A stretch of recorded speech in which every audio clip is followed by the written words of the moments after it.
Suprema en los últimos 15 años hay mucha referencia a la libertad de las personas, a la capacidad de decidir qué tipo de vida quiere uno, incluso en niveles que aparentemente son más tradicionales, ¿no? Nosotros hemos trabajado mucho también la libertad de decidir qué tipo de familia uno quiere formar, Claro. qué tipo de sociedad uno quiere vivir, defender el multiculturalismo, la diversidad de ideas, la libertad de expresión. Eso ha hecho la Corte en innumerables fallos, así que, y bueno, y obviamente está en la Constitución, ¿no? Así que estamos en esa línea hace muchos años. Bueno, empezaron los ataques de vuelta. Yo sé que usted me va a decir ya estamos acostumbrados, pero mire, le quiero mostrar lo que dijo el ministro de Justicia, porque no es cualquiera, es el ministro de Justicia, Ricardo, el doctor Soria. La Corte Suprema son los padrinos de la persecución política, judicial y mediática del macrismo. Cuando uno les dice la verdad, algunos atorrantes se ponen como locos y si se las decís en la cara, peor todavía. ¿Qué piensa un miembro de la Corte cuando ve estas declaraciones? Yo siempre creo que estos temas hay que analizarlos siempre desde el punto de vista de la gente a la cual nosotros tenemos que dedicar nuestra actividad, porque somos funcionarios públicos, somos jueces en nuestro caso, y tenemos una responsabilidad institucional. Y la verdad, desde el punto de vista de cada uno de los ciudadanos de la Argentina, importa poco esta cuestión de las declaraciones, el ruido, las peleas, los insultos. La verdad es que hay que tratar de calmarse un poco, de tener más madurez institucional y hablar de los problemas reales. Nosotros hemos ido a Rosario y uno dice, ¿a qué fuimos? Fuimos a divertirnos, fuimos a conocer Rosario. Fuimos a hacer un acto político. No, fuimos porque la gente sufre, porque hay miedo, porque hay mucho dramatismo. Hay comerciantes que son presionados y le piden dinero para mantener la seguridad. En el mismo momento nosotros estábamos allí.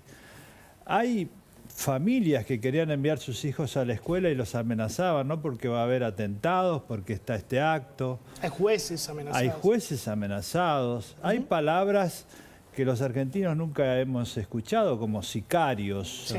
Entonces, esto es un drama, es decir, de la gente que tiene miedo. Nosotros, la verdad es que tenemos que hacer una especie de giro copernicano, ¿no? Para seguir hablando con la línea de la filosofía. Claro. Ricardo, ¿qué pasa con Cambiar. No podemos hablar de discusiones que no resuelven los problemas. Uno de los grandes temas de la Argentina es eso, ¿no? Es una discusión permanente. Pero no se le presta la suficiente, perdón, Santi, está perfecto. la suficiente atención.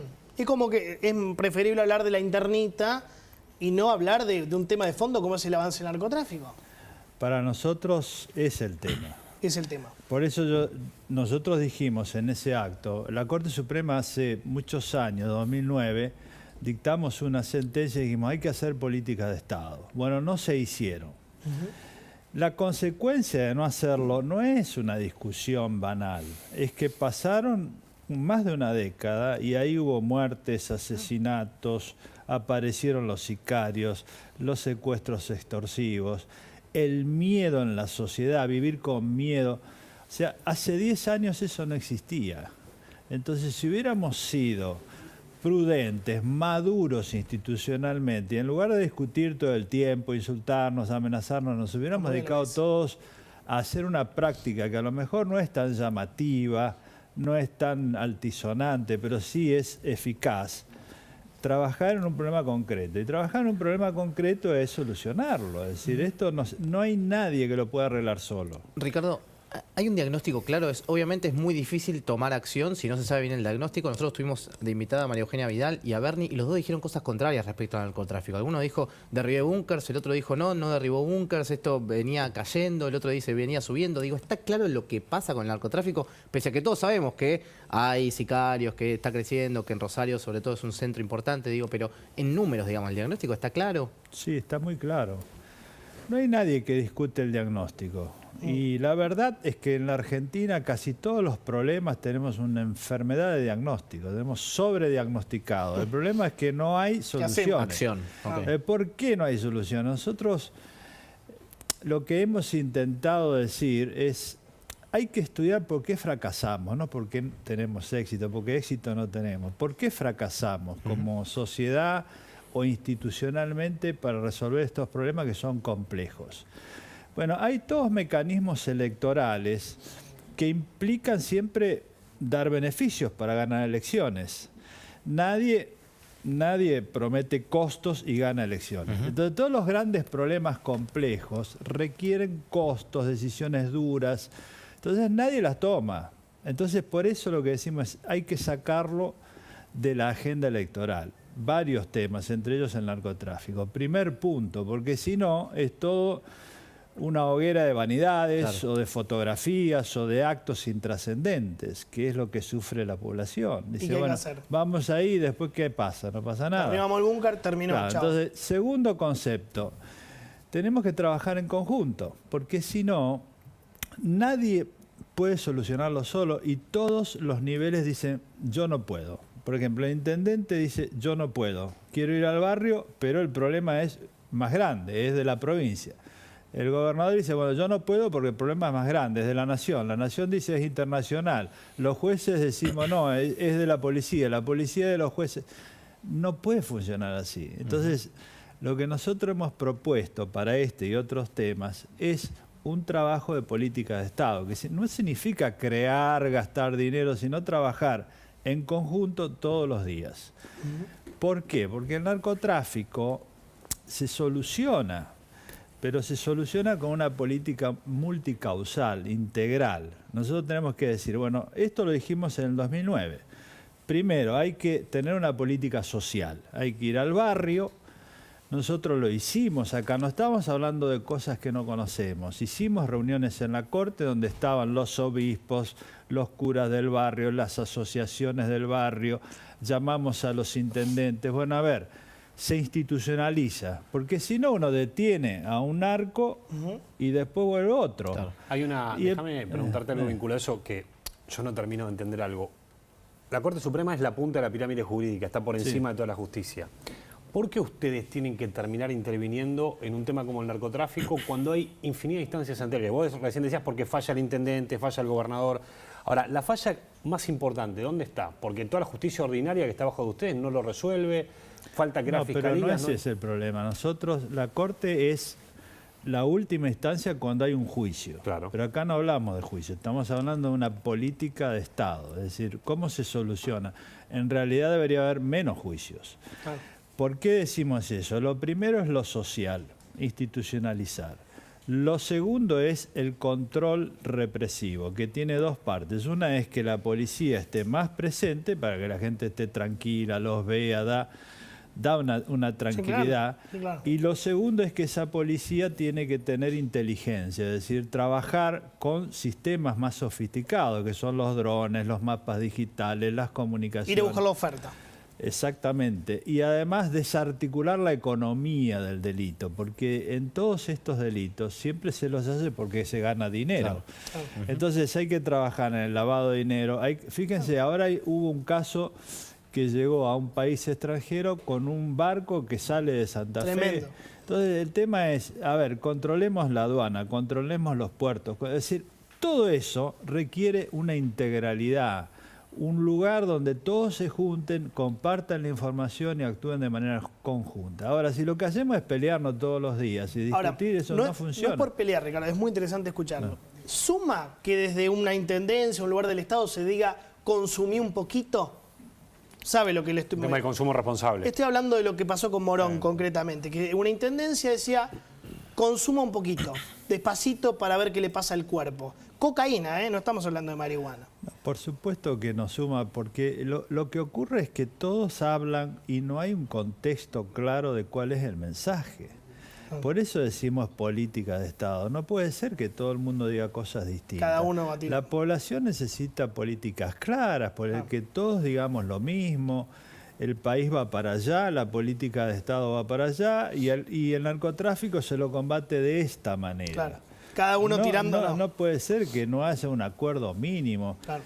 Hay cuestiones que son superiores a las divisiones políticas, a las divisiones territoriales. Y si hay algo que nosotros hemos logrado es la unidad del Poder Judicial Federal. Porque hemos trabajado hace muchos meses digamos, muchos tiempos ya, más de meses, en la unidad interna. Es decir, no hay una grieta como a veces yo veo que se analiza políticamente. Y en la Corte no. también se habla mucho de una grieta. ¿En la Corte está unida? Estamos unidos, hay un tema muy superior a nosotros. No podemos discutir en estos temas. Creo que hay discusiones en un fallo, sí, porque hay distintas opiniones. Pero todos tenemos que entender que hay problemas que son superiores a las vanidades, a las discusiones del poder. Yo le pregunto por esto. ¿Vio que el otro día hubo una marcha contra la Corte? Una marcha, creo que estaba Amado Boudou, estaba Baradel, había actores del kirchnerismo. Ahí está. Y ahí lo estamos viendo, ¿no? Y el mensaje era, se tienen que ir. Usted se tiene que ir, Maqueda se tiene que ir, Rosati, Rosenkrantz, se tienen que ir los 4. ¿Qué hay para responderle a esa gente que pedía la renuncia? Simplemente nosotros respetamos el ejercicio de la libertad de expresión. Punto. Lo importante es, para la gente que nos escucha, ¿la Corte cede a esas expresiones o no? No. No cede. No van a está ceder. Claro. Eso tiene que ser muy claro y no es que lo digamos. Eso es muy importante. No es menor esto que está diciendo. Pero la realidad es que cuando nosotros ingresamos, yo ingresé hace 15 años, tengo 25 libros escritos. Nunca cambié de opinión, porque si yo cambio de opinión, no puedo volver a la facultad. Entonces, cuando uno analiza las decisiones de la Corte de los últimos 15 años, por decir del periodo de la democracia, o los últimos 15, que son los que yo he entrado, no cambió. Y hubo presiones de todo tipo, y ha pasado de todo. Entonces, nunca hemos cambiado, porque si nosotros cambiamos, no es que cambiamos personalmente, nosotros no cambiamos en los valores, en los principios, en lo que dice la Constitución, esté quien esté enfrente y venga quien venga, porque si no generamos una enorme inseguridad e intranquilidad, ¿no es cierto? Eso no se puede hacer. Ricardo, ¿hay margen en función de esto que decías vos de avanzar con... Yo entiendo que en la Corte hay varios requerimientos de Cristina, de las causas de Cristina de corrupción, obra pública, y están hace varios años, digamos. ¿Vos crees que este es un año para que eso avance y ustedes terminen fallando? Porque el año que viene hay elecciones y la Corte en general los años de elecciones no juega políticamente. Bueno, primero, la Corte no juega políticamente, porque nosotros si hacemos eso, empezamos a generar dudas. Por eso te pregunto. Nunca dice usted. Nunca hacen fallos políticos en una elección. Los fallos tienen impacto político. Claro. Por ejemplo, un fallo en una sentencia de la Corte en materia de coparticipación tiene un impacto político. Ahora va a venir ese fallo. Nosotros hemos tenido varios. No, pero digo, ahora va a venir el de la ciudad, va a venir. Tenemos ahora, ¿no? que resolver eso, pero no, o los temas penales. En los temas penales, por ejemplo, la Corte tiene una función muy pequeña, salvo cuando hay una sentencia de fondo, porque hay que explicar. Por eso yo creo que es importante que todos los jueces hablemos. Fíjense que una de las cuestiones de este evento ha sido que todos empezaron a hablar. Hablaron varios jueces. Hay que explicar. ¿Qué hace la Corte en materia penal? Nosotros tenemos, primero, acá hay un juez de primera instancia que investigó estos casos de vialidad, por ejemplo. Vialidad, la causa de vialidad. Después, eso puede ser apelado a la Cámara, luego a la Cámara de Casación, se terminó, se cierra y va a juicio oral. Ese juicio oral se llevó adelante, está casi terminado. Y todo lo que se tramitó en ese juicio oral, hay pequeñas cuestiones, incidentes que todos los abogados plantean, lógicamente, en el ejercicio del derecho de defensa. Cristina dice, no me gusta esto, quiero que revisen tal cosa y le llega a ustedes. Pero para no hay que personalizar, ese es un derecho que tiene todo el mundo. No, ya sé, pero... En este caso... Ustedes también lo tienen, o sea, cualquiera. Sí. Todo el mundo. Todo el mundo. Ese es un derecho porque hay que reconocer el derecho de defensa. Entonces, eso también va a la Cámara. Bueno, hay 2 cámaras de casación que son las que deberían terminar con las cuestiones penales. La Corte normalmente tiene que intervenir solo cuando hay cuestiones penales de rango constitucional. Por ejemplo, cuando se resolvió algo sobre la prisión perpetua o alguno de esos temas grandes, o la posesión de drogas. En estos temas nosotros lo que tenemos son incidentes, que no son determinantes. Cuando llegue la sentencia de fondo, la Corte la confirme o no. Por eso usted dijo hace poquito, la Corte no está para hacer populismo judicial. Exactamente. Esa frase me pareció muy, muy certera, ¿no? Claro, porque a veces, si nosotros, los jueces en general, resuelven de acuerdo a las mayorías, a lo que pasa en el momento, eso es peligrosísimo. Claro. Porque entonces basta con que alguien haga una movilización o haga un gran acto y entonces para quedar bien se resuelve. Lo que está explicando es el ABC de la división de poderes, ¿no? Que tal vez hay gente que no lo termina de entender cómo funciona, ¿no? Que ustedes no deberían ir atados al ciclo político de turno. Y no lo estamos. Fíjate, esta misma discusión se hizo en el año 2013. De acuerdo. Ustedes recordarán que fue la discusión sobre elegir o no democrática los consejeros. La idea de la democratización de la justicia fue un debate muy fuerte, mucho más de lo que es ahora, porque era un gobierno muy fuerte, había una gran manifestación, había mucha discusión en la sociedad, y ese debate terminó. ¿Por qué? ¿Por qué terminó? Nosotros declaramos inconstitucionales esas leyes. Pero ¿cuál es el debate que hay que explicar a la sociedad?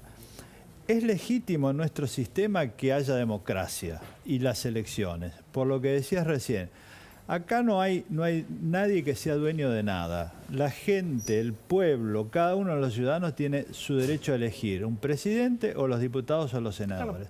Ahora, las mayorías se pueden equivocar. Y se han equivocado a lo largo de la historia. El ejemplo más clásico que se enseña en la Facultad de Derecho es el nazismo, ¿no?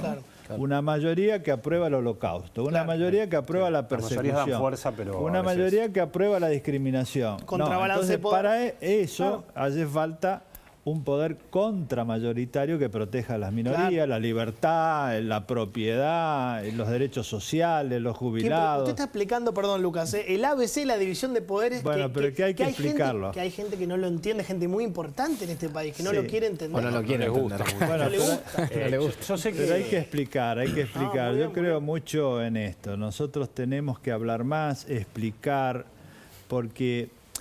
Digamos, cuando uno mira lo que ha pasado con los años, hay un retroceso muy fuerte de lo que antes se llamaba la educación cívica, ¿no? Estas cosas se conocían, en la se secundaria, en la escuela. Entonces, hay cuestiones esenciales que hay que explicar. Hay que explicar, hay que hablar, darse el tiempo. Y yo creo que eso es bueno. Y los medios también sirven. Yo sé que está contemplado en el Código Penal, pero te quiero pedir una opinión a vos. Si es justo que un presidente extinga una causa pagando 1.600.000 pesos como la de la foto de Olivos. Si es justo, te pregunto. No puedo opinar sobre eso, porque ese es un juicio. En un juicio opina el juez de la causa, no nadie más. Por eso nosotros no tenemos poder absoluto y no queremos tenerlo. Porque una de las cuestiones que una vez se discutió, que me vinieron a hablar, era una reforma mediante la cual la Corte tuviera el poder de decidir sobre todos los casos. Yo digo, no. Nadie puede tener demasiado poder en la Argentina ni en ningún país, porque demasiado poder termina mal. Entonces, ¿qué ocurre? Nosotros tenemos difusión del poder. Un juez tiene más poder que cualquier ministro de la Corte en la causa. Él decide lo que corresponde de acuerdo a la ley, a las pruebas del caso y lo que considera que debe hacer. Eso, si no gusta, se apela a la Cámara de Casación y después llega a la Corte. Cuando llega a la Corte opino, antes no. Y en abstracto, ¿no es triste que un presidente X de un país viole la ley? En todos los países está mal que un presidente viole la ley. Lo que tiene que... Estas son opiniones y yo no puedo dar opiniones sobre estas cuestiones. Lo que yo tengo que hacer es resolver casos. Está muy bien. Pero explicar el modo en que funciona un sistema jurídico, el Estado de Derecho, las políticas públicas, de eso sí podemos hablar y debemos hablar porque hay que explicar a todo el mundo cómo funciona. ¿Qué opina Ricardo del proyecto para ampliar la Corte? Ya hay 200 de pero ahora el kirchnerismo va de vuelta, creo que hay uno de 16, ya no sé cuántos proyectos hay. ¿A favor, en contra, sigue igual la Corte? Bueno, yo lo he explicado y creo que coincidimos entre los colegas de todo el Poder Judicial y en este sentido, ¿no? Esto se trató ya hace pocos años. Cuando nosotros ingresamos en la Corte, el doctor Petracchi insistía que se complete porque había 2 vacantes que no se podían cubrir. Nosotros no podíamos lograr las mayorías porque no coincidíamos y había que resolver el corralito, era una tragedia económica, social. Entonces se habló en el Congreso, se pidió una ley y esa ley fue propuesta en ese momento por Cristina Kirchner, que estaba en el Senado, fue sancionada, es la ley que rige ahora, y también hubo un decreto, el 222, que estableció claramente la diversidad de género, que fue del presidente Kirchner. Entonces, eso no lo cuestionó después los gobiernos posteriores, ni tampoco la oposición, que fue el presidente Macri, tampoco lo cuestionó. Entonces, es una estabilidad.